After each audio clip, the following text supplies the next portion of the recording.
Hey, what's up, everybody? It's Jeffrey Lyles welcoming you to another installment of Lyles Figure Files. It is the end of 2021. It's kind of wild. We're going to get our final Hasbro Marvel Legend panel tomorrow and on a weird Thursday, not a Friday. And I've been paying attention to what we've been seeing so far from the Marvel Legends team. Got some teasers already for what's coming up in 2022. And I want to play along with the new wish list and kind of come up with some ideas for figures I'd like to see based off of characters we've seen so far in Disney Plus shows. Speaking of, Hawkeye continues to be great. This latest episode, Ronin, I won't spoil the second, but make sure to stay away from social media until you watch it if you want everything. If you don't want to get anything ruined or spoiled, and I think in this case you definitely don't want to have anything revealed before you actually watch it. And that said, we've got a lot of cool characters we've seen so far in these Disney Plus shows. I thought it'd be kind of fun to look at some characters who we haven't seen in the comic book versions with the Marvel Legends treatment and kind of think of who really needs to get a Marvel Legends comic character since they've got a little bit of spotlight from a Disney Plus show. So let's break down this wish list of characters I'd like to see, maybe even tease tomorrow. So first up, we're going to go with my man Jack from Hawkeye. And you see him carrying the sword. It doesn't look like we're actually going to see him in his comic book incarnation. We're just getting a couple of Easter eggs, one of which Jack with his mustache holding the sword. And of course you see him now as the Swordsman. And I love this costume. I love the colors, the lavender, the magenta, the fin, the swords on either side. He looks really cool. He's going to nicely complement Hawkeye. So whether that's a teammate or an adversary, he's just going to look cool. And Swordsman is one of those really unique characters. He starts off joining the Avengers, teaming up with them, only to betray them. And he takes on this whole Cap's kooky quartet version of the Avengers, Captain America, Scarlet Witch, Hawkeye, Quicksilver, only to turn them over to the Mandarin, but then decides, I'm not going to turn them over. I'm not going to kill these guys. I'm actually going to let them live. Mandarin, you're going to do your own thing with them. I'm not going to be a part of it. The next time they fight him, several times down the road, he's part of the Lethal Legion. Then he eventually decides, I do want to be a good guy. I want to be a hero. He joins the team, falls in love with Mantis, takes part in the Avengers Defenders War. So if you needed a reason to really put Swordsman up on your list of most wanted figures here, that's why.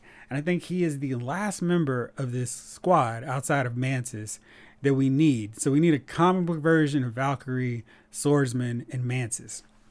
Then we can do the full glory version of the Avengers Defender War. We got Dormammu, we've got classic Loki, and now we just need a few more characters to get this done. And Swordsman is definitely one of those major figures that we need to knock that out. So like I said before, he teamed with Hawkeye, he was his mentor, and we can also have these guys fighting each other. And Swordsman was like a really interesting character because he had this self-esteem deal when he started joining the Avengers. He was this super cocky villain, but when he joined them, he just felt like he wasn't good enough and always felt insecure right until his death. And it was just this thing of like, man, this guy was really complex, kind of like a Hank Pym prototype where he always doubted himself. And then he just, bam, gets killed and becomes a plant, ultimately marries Mantis and lives happily ever after until Empire, one of those storylines that I just got super lost on. But anyway, Hawkeye's given Swordsman a spotlight. This is probably a good opportunity, good time to get a Marvel Legends figure of this guy out so we can have another villain / Avenger. And since he does double duty like the Black Knight figure, I think that works out pretty well. And definitely a good addition to the ranks of Marvel Legends.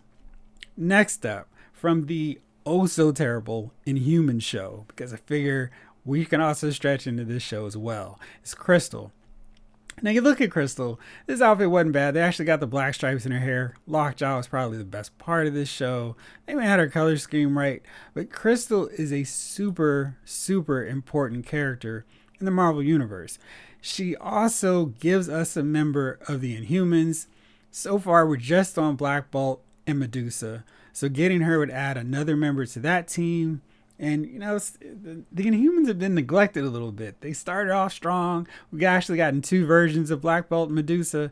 Now it's time to add a 3rd member to the royal family. Crystal will be a really good one because she serves not just as a member of the Inhumans, but she's a member of the Fantastic Four and the Avengers. So she has so many different teams that she can be part of. And she's really easy to incorporate. We don't really need a whole lot from her outfit. Pretty much the blank body. That new Shriek one probably will work well with her. We get the biceps, double jointed elbows, and it's just a pretty simple outfit. And of course, there's the Avengers 90s variant.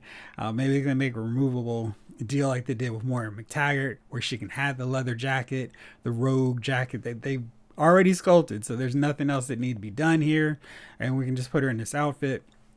And we've got Crystal all set to join the Avengers. So definitely want to see her because we're going to add another member of the royal family or the Inhumans, pop the head off, put her onto a Sue Storm, Invisible Woman, Fantastic Four figure, and of course an Avenger. So definitely would like to see Crystal. Next up is my cheat. We have Cersei. We just got a Marvel Legends figure that's still on a lot of shelves right now. But she's a really important character now that we've gotten a lot of the major A-list Avengers out the way. So Cersei has been in Eternal, of course, but she's been involved in a lot of pivotal late 90s or early 90s Avengers stories. And she's not that complicated. We've already got the parts for her. I mean, she's got the corset, and her outfit isn't too extreme that we need to worry about, is it too risque for them to do it? We've got all the parts basically, and she's a really simple figure to do. Just a little leotard, a little paint, not too much. The boots may be the only unique sculpting aspect of this figure, but we've got a lot of figures from her era of the Avengers. We've got Namor, we've got Thor, Captain America, Rage. We've got a bunch of these cats, Black Knight, and she would be essential to complete another team. So we've got this outfit. That is probably her most iconic early Avengers outfit. Just green, little glove, little boot action, and she's a pretty simple figure, so she shouldn't take a whole lot. And of course, we've got the 90s version of her. This is a little bit more complex. It's probably what Hasbro would do because the green is what a lot of us would probably want to see first. We'll get this 90s version, and then we'll crank out maybe a retro version using the same body and make Crystal. I'd be okay with that because this would work just as well with a new head sculpt for Crystal. But yes, Cersei is definitely somebody that's been around, been a member of the Avengers through 2 different eras. She's got the spotlight from Eternals. She's looking like she's going to be the main character from Eternals. And this is, again, another opportunity to get a comic book figure when a character's in the spotlight from something besides the comic. Next up, Monica Rambeau, and I have been clamoring for a true version of Captain Marvel 2 for a very long time. She, of course, was featured in WandaVision, the first show on Disney+. So it's really about time for her to get in that spotlight. We haven't actually seen a Monica from WandaVision figure, so if we're not going to do that, we know she's going to show up in the Marvels next year. It's really time that we get a Captain Marvel 2 figure.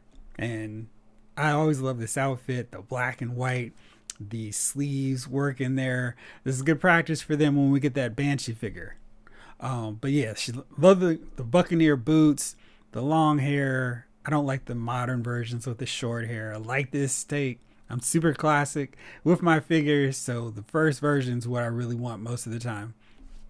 But I just love the sleeves, how they connect up right up to her arms and to her wrists.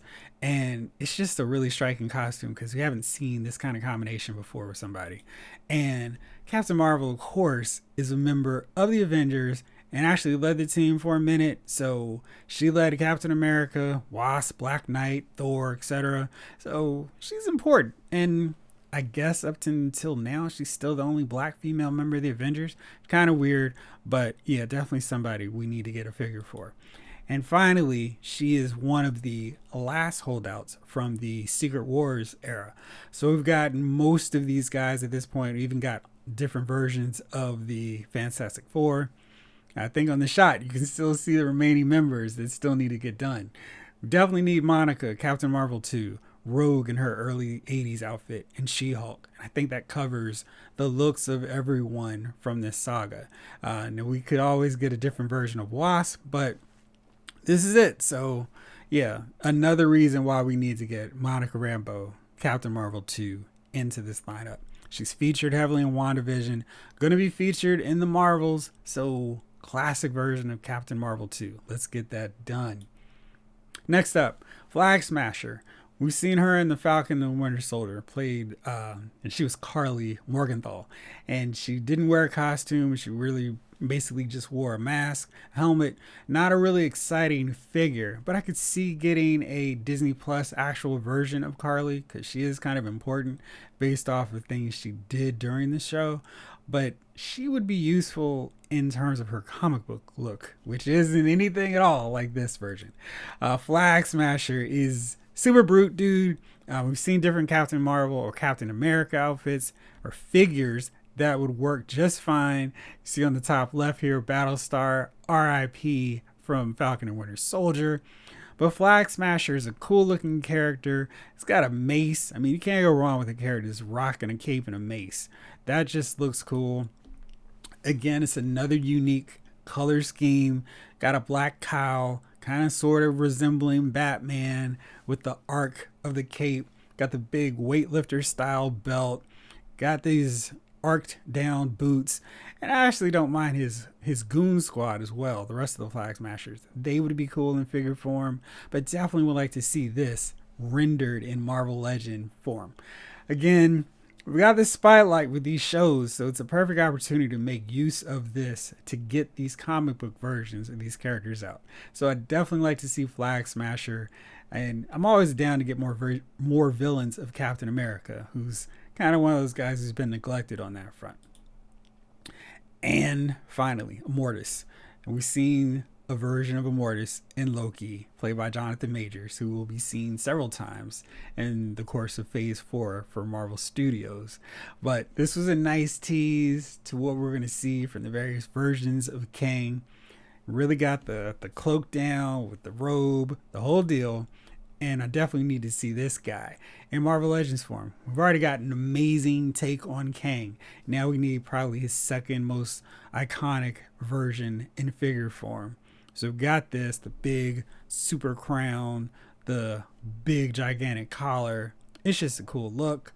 And this would be really fun to have a different version of a character who interacts with the Fantastic Four and the Avengers and plays pivotal roles with both teams. And this would be a cool outfit.